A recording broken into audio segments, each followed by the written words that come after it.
The night was clear and the stars shone like little diamonds in the sky. I was flying my old Dakota aeroplane high above France, heading back to England. My heart was full of happiness. I was dreaming of my home and the big English breakfast waiting for me. It was 1:30 in the morning, and the world below was sleeping peacefully. I looked at the city lights twinkling far beneath my wings. Everything felt calm and perfect. I thought about my family, waiting for me to arrive. This journey was more than just a flight. It was a journey back to the warmth and comfort of my home. To make sure everything was on track, I switched on the radio and called Paris Control. A friendly voice answered me right away. They told me to turn my plane 12 degrees west. I checked my map and my compass and did exactly as they said. It was my last fuel tank, but I knew I had enough fuel to reach London safely. I was not worried at all. The thought of landing and seeing my loved ones made the long flight feel short. I was a happy pilot, flying alone in the peaceful night sky, feeling excited about the morning to come. As I flew, I kept thinking about the holiday I would soon enjoy. The quiet hum of the aeroplane engine was like a soft song, a lullaby for the sleeping world. I looked out of the window and saw the moon, a silver coin hanging in the dark velvet of the sky. The air was still, and the plane moved smoothly through it. It was a beautiful night to fly, and I felt lucky to be up there, all by myself, with just my thoughts and my dreams of home. The journey was going exactly as planned, a simple and easy flight. Little did I know that this peaceful journey was about to change. The calm night was hiding a secret, a surprise that was waiting for me. I was completely unaware of the adventure that was about to unfold in the dark sky. For now, I was just a pilot flying home, feeling content and looking forward to a good rest. The city of Paris was far behind me now. I was flying over open country, with the promise of England getting closer with every mile that passed under my wings. The feeling of being so close to home was wonderful. Suddenly, I saw them. Great dark clouds stood before me like giant black mountains. They were storm clouds, huge and threatening. I had not expected them. When I had left Paris, the sky was clear and beautiful. Now this wall of darkness blocked my way. I knew I did not have enough fuel to fly around them, to go north or south. It was impossible. My heart started to beat a little faster. I had to go back to Paris, I thought. But my desire to get home was too strong. I wanted that English breakfast. I wanted to be with my family. I decided to take the risk. I flew my old Dakota straight into the heart of the storm. The moment I entered the clouds, everything turned completely black. I could not see anything outside the aeroplane. It was like being blindfolded in a dark room. The plane jumped and twisted in the rough air. I held onto the controls tightly, trying to keep the aeroplane steady. I looked at my compass, but it was spinning round and round. It was useless. The other instruments on my dashboard were dead too. Even the radio stopped working. I was lost. I was truly and completely lost in the middle of the storm.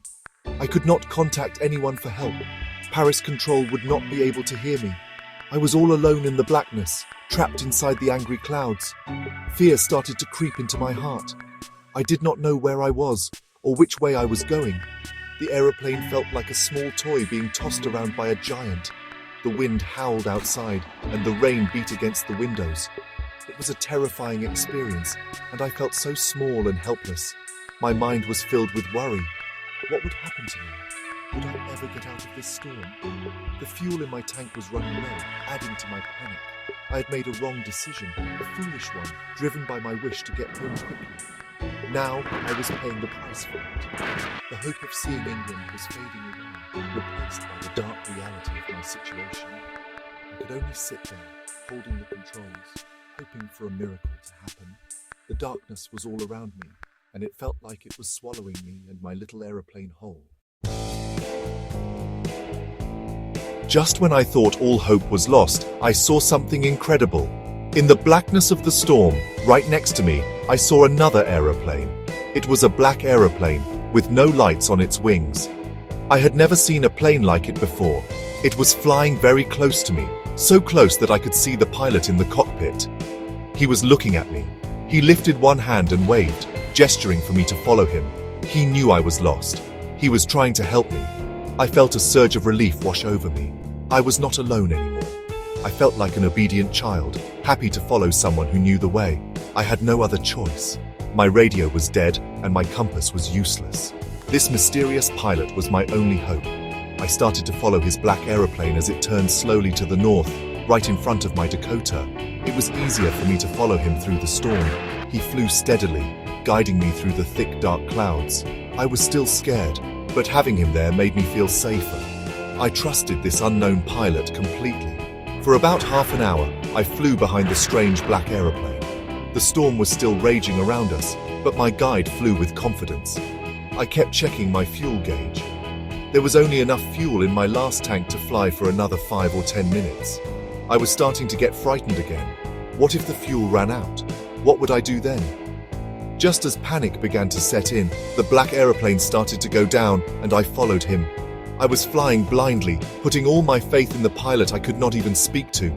Suddenly, we came out of the clouds. I saw 2 long, straight lines of lights in front of me. It was a runway. It was an airport. I was safe.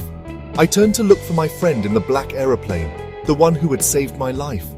I wanted to thank him for his kindness and for guiding me to safety.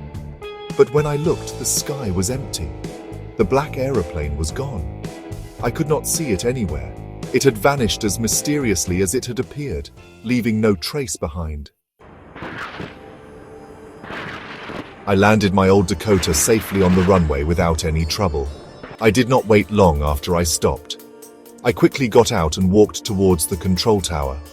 I was filled with a mix of relief and curiosity. I had survived the terrible storm, and now I had to find the person who had helped me. I wanted to meet the pilot of the black aeroplane and thank him personally for his incredible help. He had been my guardian angel in the sky. Without him, I would not be standing here on solid ground. My heart was full of gratitude for this unknown savior. I went straight to the woman in the control center. I asked her about the other aeroplane. Where am I? And who was the other pilot? I want to say thank you. She looked at me with a very surprised expression on her face. She seemed confused by my question. She looked at her radar screen and then back at me. Her reply was something I did not expect at all. It sent a shiver down my spine. She told me that there was no other aeroplane in the sky that night. The storm was too big. Another aeroplane, she said, looking at her instruments again to be sure. Up in this storm, no other aeroplanes were flying tonight. Yours was the only one I could see on the radar. I was completely shocked. I could not believe what I was hearing. How could that be possible? I had seen the black aeroplane with my own eyes. I had seen the pilot. He had waved at me. He had guided me. He was as real as the storm itself. But according to the woman and her radar, he did not exist. I walked out of the control tower feeling bewildered. Who had helped me to arrive there safely without a compass or a radio, and without any more fuel in my tanks? Who was the pilot on the strange black aeroplane, flying in the storm without any lights? Where did he come from, and where did he go? I never found the answers to these questions, but I will always remember the mysterious pilot who appeared like a ghost in the storm to guide me.